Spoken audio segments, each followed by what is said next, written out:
People love to say that life teaches us lessons. I don't believe that anymore. I think life just watches what we tolerate and then gives us more of it. When my friend once told me, "You were lucky with your husband, I wasn't." Her voice sounded calm, almost resigned, but the longer I watched her life unfold, the more I understood. This wasn't bad luck. This was a slow, deliberate walk into a trap she kept calling love. I've known Laura since college. She was the kind of woman people noticed without trying. Not loud, not dramatic, just warm, open, the type who believed deeply in second chances and human potential. She hated being alone, not in a childish way, but in that quiet, grown-up fear of coming home to silence, of watching everyone else build families while she stood still. That fear shaped more of her decisions than she ever admitted. She met Kevin at a small party on the outskirts of Cleveland. At first glance, he didn't seem dangerous. He wasn't aggressive or obviously broken. He joked too loudly, drank too much beer, but he smiled with a kind of boyish sincerity that made his flaws look temporary. "He's just lost," Laura told me after their third date. "He needs someone who believes in him." That sentence should have been the warning. Kevin worked at a factory owned by his father's friend, not because he was skilled, but because someone kept pulling him back onto his feet every time he fell. He still lived with his parents, blamed the economy for everything, and treated responsibility like an optional hobby. He drank often, not always to the point of collapse, but enough that it was never really absent. Laura saw it. She just believed it was fixable. "If he stops drinking, everything will be different," she said once, completely serious. "We can code him. Lots of people do it. Then we can think about kids." I asked her a question that made her uncomfortable. "And what happens if he starts drinking again? When you already have a child?" She didn't answer. She just looked away, like the future was something impolite to stare at directly. They moved in together after less than a year. A small apartment in Akron, cheap rent, thin walls. Laura paid most of the bills. Kevin promised it was temporary. He always promised things were temporary. His drinking got worse on weekends, then bled into weekdays. When she cried, he apologized. When she threatened to leave, he swore he'd change. Every crisis ended the same way, with her staying and him resetting the clock. The wedding was small and rushed. No glow, no excitement. Just a sense of, this is what's supposed to happen next. Laura told everyone she was happy. She said it often, like repetition might turn it into truth. Kevin showed up late wearing a wrinkled suit, smelling faintly of alcohol. I remember watching her smile at him and thinking it looked painful, like holding a pose too long.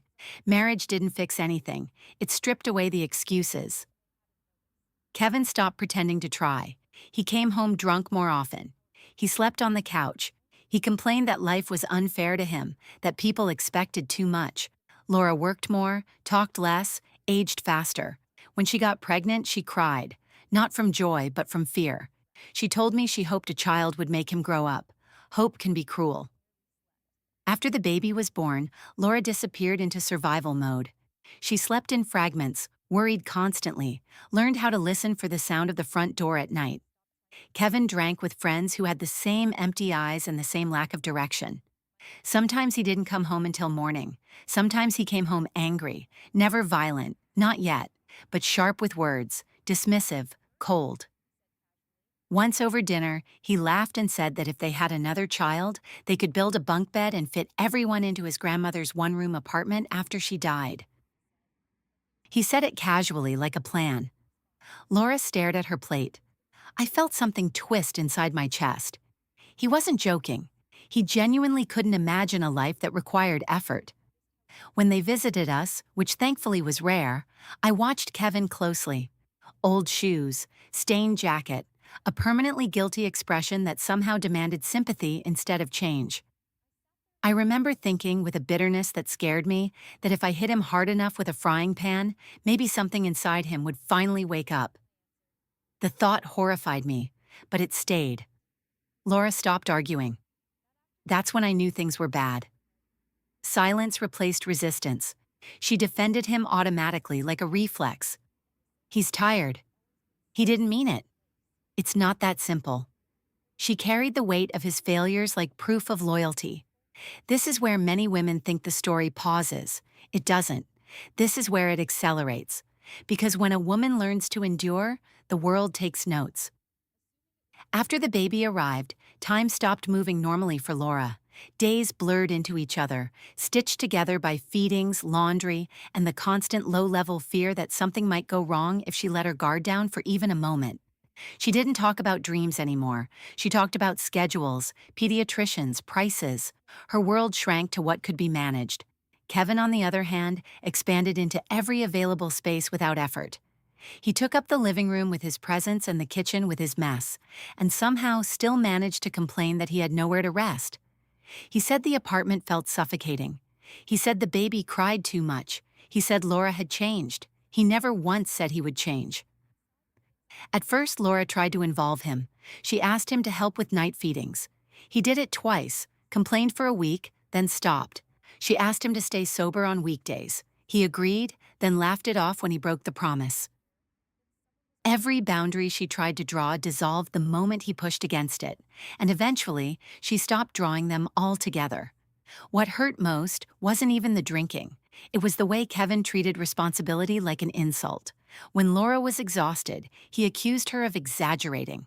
When she worried about money, he told her to relax. When she cried, he stared at her like she was speaking a foreign language he had no intention of learning. She started calling me late at night. Not crying, never crying. Her voice was flat, tired, stripped of emotion. She talked about small things, the baby's cough, a bill she couldn't pay yet, how Kevin had forgotten to pick up diapers again. Only once did she say something that made my hands shake around the phone. "Sometimes," she said quietly, "I imagine what would happen if I just disappeared for a few days, just to see if anyone would notice." I told her that wasn't normal. I told her she was overwhelmed. I told her she needed help. She agreed with all of it and did nothing. Fear has a way of paralyzing people while convincing them they're being patient. Kevin lost his job that winter. Not officially fired, his father's friend made sure it looked like a mutual decision. Kevin treated it like a vacation. He slept late, drank earlier, complained louder. Laura picked up extra shifts. She left the baby with his mother, who disapproved silently and offered advice no one asked for. Money became a constant source of tension. Kevin accused Laura of nagging. Laura accused Kevin of not caring. Their arguments never resolved anything. They just circled the same dead points until both of them were too tired to continue. That's when Kevin started saying things he couldn't take back. "You'd be nothing without me," he said once, after she asked him to stop drinking in front of the baby. She didn't respond. Later, she told me that sentence replayed in her head for weeks. Not because she believed it, but because part of her was afraid she might start believing it if she stayed long enough. The first truly frightening incident happened on a night Kevin came home drunker than usual. He tripped over a toy in the hallway and exploded with rage, kicking it across the room. The baby woke up screaming. Laura stood between them without thinking, her body moving on instinct. Kevin didn't hit her. He just looked at her with something dark and unfamiliar in his eyes and said slowly, "Don't ever stand in my way again." The next morning he apologized. Flowers, promises, tears. Laura accepted all of it, because that's what survival looked like by then. I begged her to leave. I offered my couch. I offered money. I offered silence if that's what she needed. She thanked me and stayed. She said it would get better. She said she just needed time. She said she couldn't break her family apart. What she didn't say was that she was afraid of what would happen if she tried. By the time the baby turned 2, Laura barely resembled the woman I had met in college. She moved carefully, spoke cautiously, smiled only when necessary. Kevin controlled the mood of the house without lifting a finger. If he was calm, everyone was calm. If he was angry, everyone adapted. And the most terrifying part was this. To the outside world, they looked fine. No bruises, no police, no dramatic scenes. Just a tired woman and a man who struggled a bit. That's how lives get destroyed quietly. This was no longer a bad marriage. It was a slow erasure. And Laura was running out of herself. The worst part was that Laura learned to predict Kevin's moods better than the weather. She could hear the way he closed the door and know whether the evening would be survivable or dangerous. A soft click meant indifference. A slam meant tension. Silence meant drinking had already started somewhere else and would follow him home later. Her body stayed tense even when nothing was happening, like an animal that has learned that calm is temporary. She stopped inviting people over. She stopped answering messages quickly. When I asked her how she was doing, she answered with updates about the child, never about herself. It was as if she had slowly transferred her right to exist onto someone else. Motherhood became both her shield and her cage. Kevin began to control things without openly demanding control. He commented on how she dressed. He mocked her for gaining weight after pregnancy. He questioned why she needed to work so much, and in the same breath, asked for money. If she bought something for herself, he accused her of being selfish. If she didn't, he accused her of being boring and lifeless. There was no version of her that was acceptable. That was the point. One evening, when the child was already asleep, Laura finally snapped. She told him she was exhausted, that she couldn't do everything alone anymore, that she needed help or things would fall apart. Kevin listened, nodding slowly, then poured himself another drink. "You worry too much," he said. "Other women manage. Maybe you're just weak." That sentence did something irreversible. Laura didn't argue, she didn't cry. She went quiet in a way that frightened me when she later told me about it. She said it felt like a door closing inside her, one she hadn't even known was still open. From that point on, she stopped trying to fix him. But she didn't leave either. Instead, she focused entirely on the child. She protected, distracted, compensated. She became hypervigilant, always adjusting the environment to reduce Kevin's irritation. She cleaned more, she spoke less, she learned how to absorb tension without reacting. People call this patience. It's not, it's conditioning. Kevin noticed the change and misinterpreted it as victory. He drank more openly now, less apologetic. He began staying out overnight. When Laura asked where he'd been, he laughed and told her not to interrogate him. Once he came home drunk in the afternoon while the child was awake. Laura stood in the doorway, blocking his path to the bedroom, and asked him to lower his voice. That's when he shoved her. Not hard enough to leave marks, hard enough to send a message. She didn't fall. She didn't scream. She just stood there, frozen, holding the child against her chest. Kevin stared at her for a second, as if surprised by himself, then walked past her and slammed the bedroom door. Laura didn't tell anyone for days. When she finally told me, she spoke like she was describing someone else's life. I asked her if she was safe. She shrugged. I asked her if she realized how serious this was. She nodded, and then she said the sentence that broke me. "I can handle it," she said. "I just need to be careful." That's when I understood how deep she was in it. From the outside, it still looked manageable. No police reports, no hospital visits. Kevin's parents dismissed his behavior as stress. Laura's mother told her to endure for the sake of the child. Everyone offered advice that required Laura to disappear a little more. And she did. She stopped laughing entirely. Her eyes looked older, heavier. She moved through life like someone carrying a secret injury. Kevin, sensing her withdrawal, grew more unpredictable. He alternated between cruelty and affection, between insults and sudden apologies. The inconsistency kept her off balance. It also kept her hoping. The real turning point came one night when Kevin didn't come home at all. No call, no message. Laura sat on the couch all night with the lights off, listening for sounds that never came. In the morning, she took the child to daycare, went to work, and tried to function like a normal person. Kevin came home in the afternoon smelling of alcohol and someone else's perfume. He didn't explain. He didn't apologize. He just looked at her and said, "Don't start."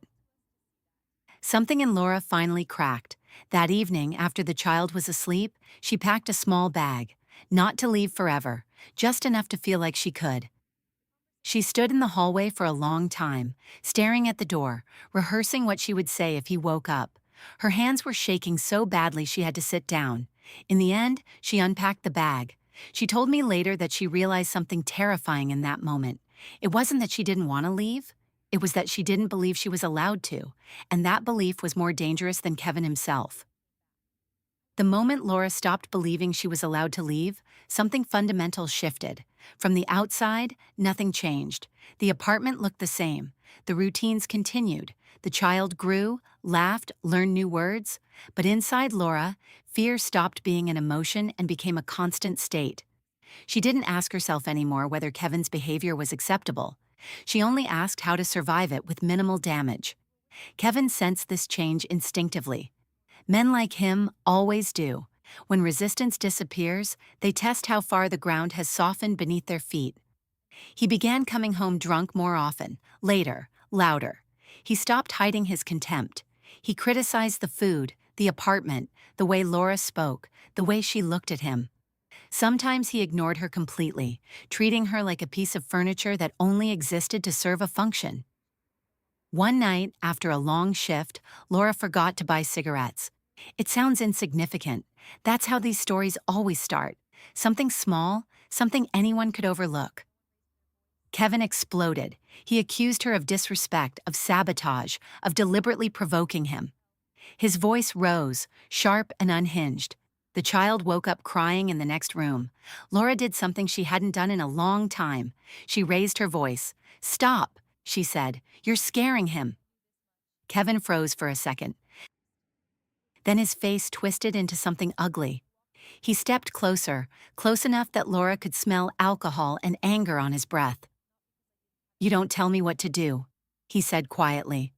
He grabbed her arm, harder than before, not enough to bruise immediately, but enough to hurt, enough to make the message clear. Laura felt the child's cry slice through her chest, and instinct took over. She pulled away and locked herself in the bathroom with the child, sitting on the floor, shaking, listening to Kevin pace outside the door. He didn't break it down. That was the mercy she later thanked fate for. Instead, he shouted insults, threats disguised as jokes, warnings wrapped in laughter. When it finally went quiet, Laura stayed on the floor until her legs went numb. The next morning, Kevin acted as if nothing had happened. This was the turning point, not because it was the worst thing he had done, but because Laura finally understood something with terrifying clarity. This was no longer about love or patience or hope. This was about control. And control, once tasted, is rarely surrendered willingly. She started hiding money, small amounts at first, cash from groceries, tips, change. She hid it in places Kevin never looked, inside old books, winter boots, the lining of a purse he considered useless. She didn't call it an escape plan. She called it just in case. Naming it would have made it real, and reality was still too heavy to carry all at once. Kevin noticed her withdrawal and responded with unpredictability. Some days he was almost gentle, bringing home cheap flowers, acting like a husband again. Other days he was cruel, mocking her silence, accusing her of plotting against him. Laura learned not to react to either. She became emotionally flat because any emotion could be used against her. The child began to change too, became quieter, watched Kevin carefully, flinched at raised voices. Laura saw it and felt something close to panic. She had endured for years believing she was protecting her family. Now she saw the truth she had avoided. Staying was no longer neutral. It was damaging, actively. The night everything nearly ended came without warning. Kevin came home drunk, angrier than usual. He accused Laura of hiding money. She denied it, her heart pounding so hard she thought it might give her away. He started tearing through drawers, throwing things on the floor. The child woke up screaming. Laura stepped between them again, not thinking, only acting. Kevin shoved her so hard this time that she fell. Her head hit the edge of the table. The room spun. For a brief, terrifying second, she thought she might lose consciousness. The child's scream cut through the chaos like a siren. Kevin froze, finally realizing how far he'd gone. Laura didn't wait. She grabbed the child, her phone, and ran. No bag, no coat, just instinct and terror. She fled down the stairs barefoot, heart hammering, not looking back. She didn't know where she was going. She only knew she couldn't stay. She ended up at the hospital. Not because of her injury, it was minor, but because a nurse saw the fear in her eyes and asked the right question. Laura told the truth for the first time without softening it, without excuses. That night, sitting under harsh fluorescent lights, holding her child, Laura understood something devastating and liberating all at once. This wasn't a bad marriage anymore. This was a situation that could kill her. And now, whether she was ready or not, there would be no going back to pretending. Because once the truth is spoken out loud, silence becomes impossible. Leaving didn't feel like freedom. It felt like standing naked in the middle of winter, with nowhere warm to go and no idea how long the cold would last. Laura spent the first night at the hospital, then 2 more at my place. She barely slept. Every sound made her flinch. She checked the locks repeatedly, even after I told her Kevin didn't know where I lived. Trauma doesn't listen to reassurance. Kevin called again and again. At first, his messages were panicked, almost pathetic. He said he didn't remember what happened. He said he was scared. He said she was overreacting. Then the tone shifted. He accused her of kidnapping their child. He threatened to call the police. He promised to ruin her. Each message landed like a punch, and yet Laura read every single one, as if understanding him better might keep her safe. She didn't go back to the apartment. Not for clothes, not for documents, nothing. A social worker helped her file a report. Another explained her options in careful, neutral language that didn't soften the reality. Protective orders, temporary housing, legal aid. Laura nodded through it all, her face pale, her hands wrapped tightly around a paper cup of tea that had long gone cold. The hardest part wasn't fear, it was shame. She kept saying the same thing over and over, as if repetition could make it less true. I should have left earlier. She said it about the first shove, about the first insult, about the first time she felt afraid. I told her what everyone says in these situations, that it wasn't her fault, that leaving is complicated, that fear rewires the brain. She listened politely. I'm not sure she believed me. Kevin's family rallied behind him.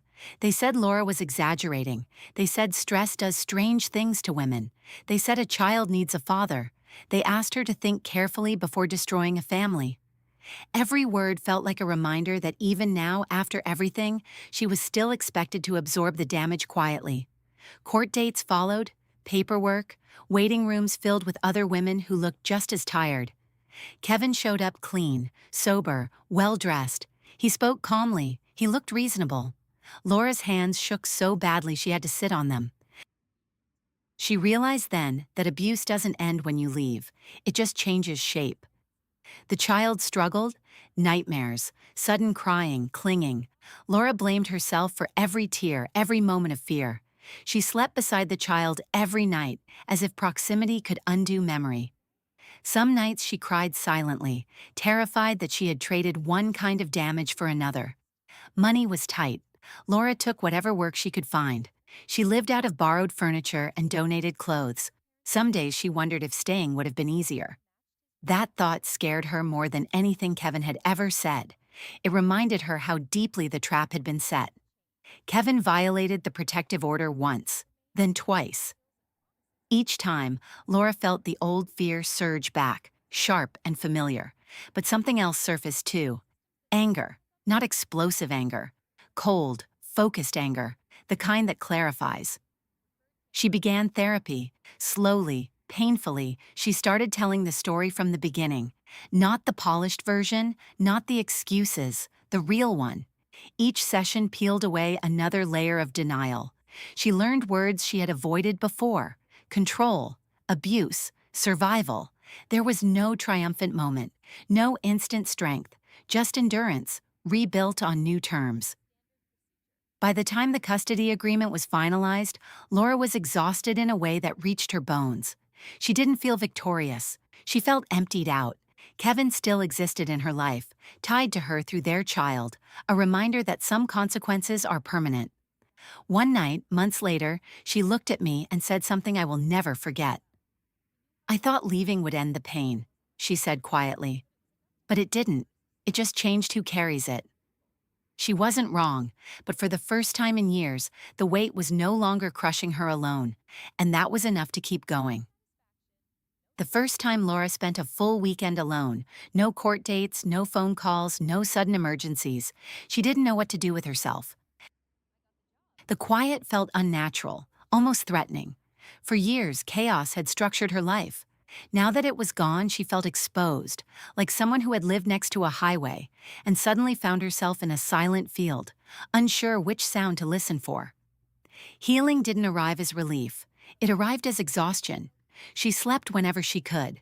Some days she barely spoke. Other days, she talked too much, as if trying to convince herself that she still existed outside of survival mode. Therapy continued, slow and uncomfortable.